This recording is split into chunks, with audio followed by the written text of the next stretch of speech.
Hey everyone, I realized after I posted my last video that I forgot to talk to you guys about primers for the Wolf.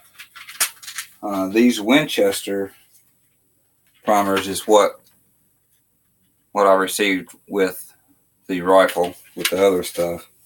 And then while I was at Cabela's, I picked up some of these Remington clean bore muzzle loading primers.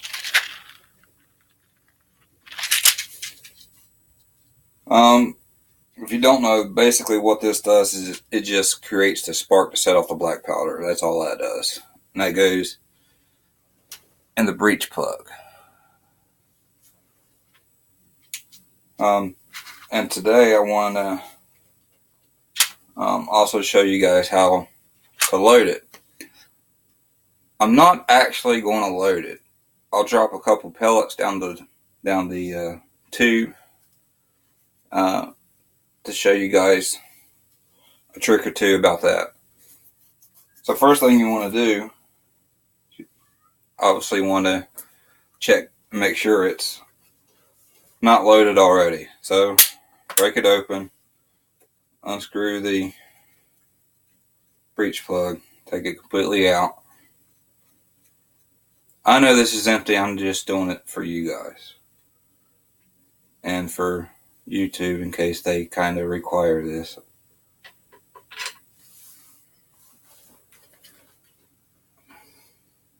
See daylight, right? That means it's not loaded, it's empty. So we'll put that back in.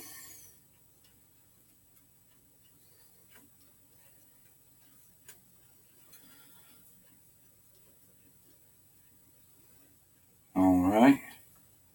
And I'll show you the breech plug. Does not have a primer. Primer goes right there in the center hole. It doesn't have one in there. Alright. To load it, let me take the ramrod out. Because for one trick, I'll need that ramrod and a little pocket knife. Y'all may know where this is going, or y'all may know about it already. But if not, that's okay too. So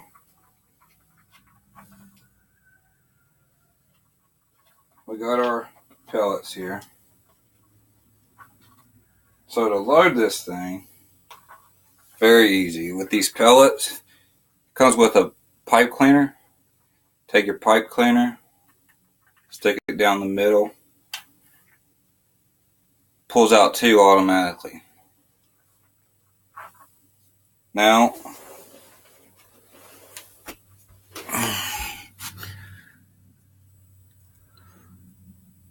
see how that end is, it's like rounded off almost, like that, as opposed to this end where it's just straight across.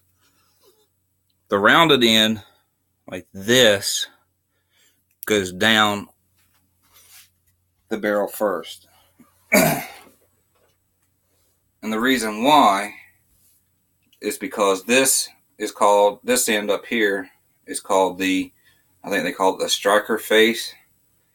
That's more I don't know, potent or whatever. Anyway, it makes it go boom.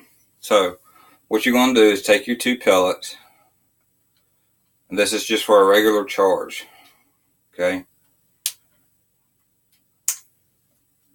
Alright, I got two in there now, right? So now, take your ramrod,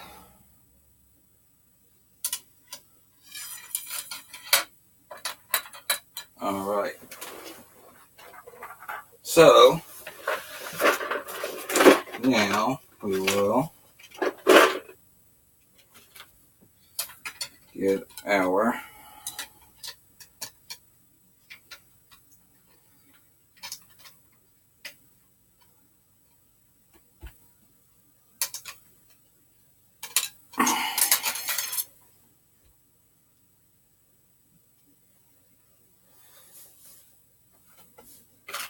T-handle that come with it. Sorry, I should have been prepared, huh? Take our T-handle and put down this end, or screw it onto this end rather,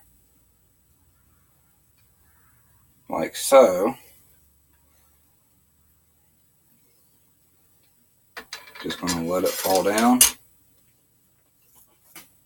Alright, so with 2 charges,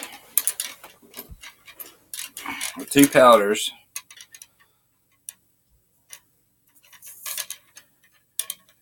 it's where the T-handle and the ramrod connect at. Alright, so if I'm going to shoot a magnum charge, I put one more pellet in there.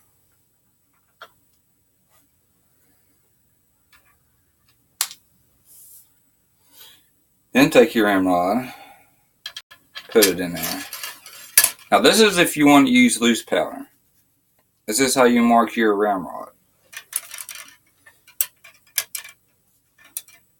Alright, with 2 pellets I know I got the T-handle comes out even. The ramrod is just barely flush with the barrel, the end of the barrel. So, to mark it, to know what you have, take your little pocket knife and just score the ramrod. Just like that.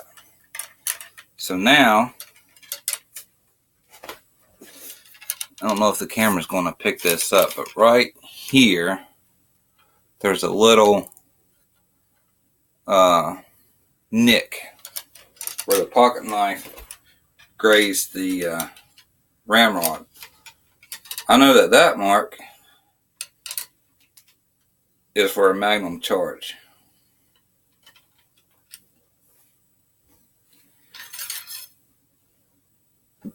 That's just with powder. Like I said, I'm not going to throw a bullet down on top of the powder.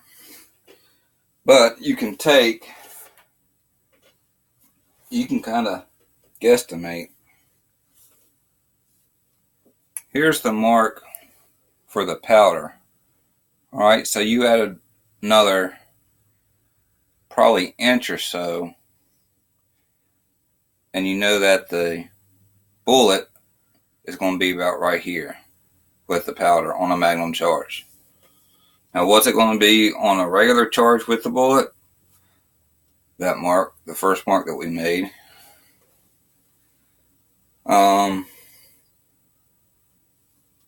Real quick, I also want to talk about maintaining these muzzle loaders, because these aren't your average, and see the pellets just fell right out into my hand. These aren't your average center fire rifles. You got to take a little bit more care of these than your center fires. So what you want to do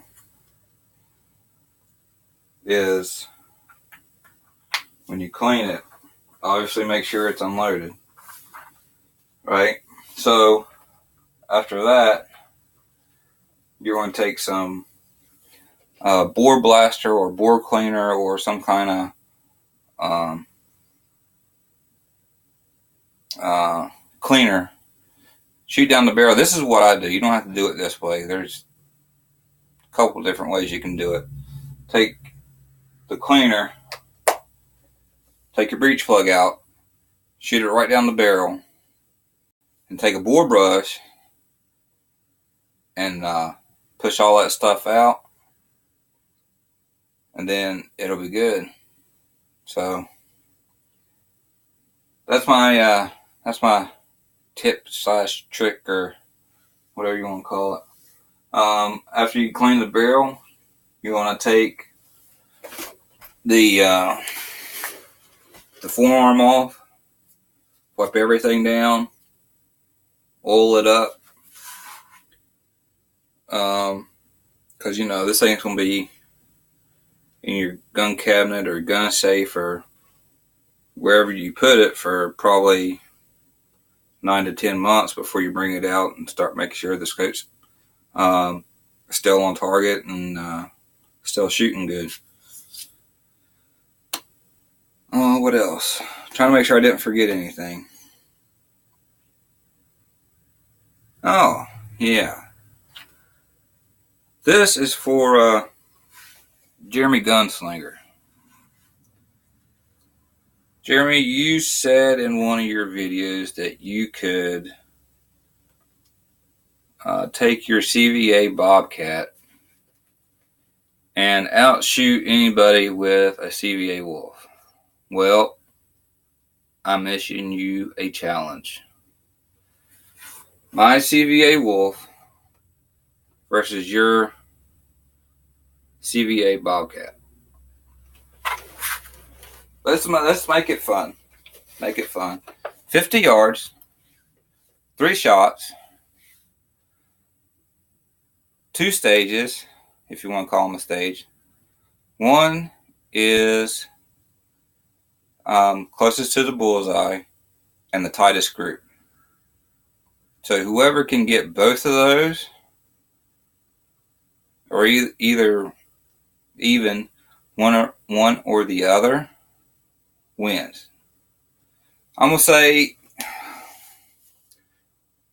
cause shot placement is kind of crucial when you're trying to drop a big game with a single shot rifle. So whoever gets closer to the bullseye will win, I guess.